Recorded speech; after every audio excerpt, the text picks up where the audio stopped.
ফজরেরই সালাত দিয়ে দিন যদি শুরু হয়, বরকতে ওই দিনটি তোমার হবে পুণ্যময়।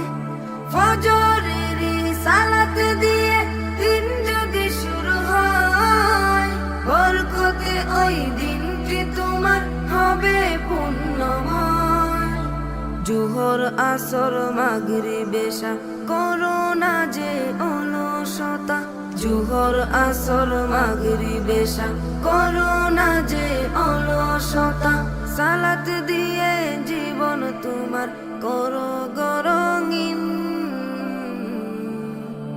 ওযু করে মসজিদে যাও ডাকছে মুয়াজ্জিন, ওযু করে মসজিদে যাও ডাকছে মুয়াজ্জিন।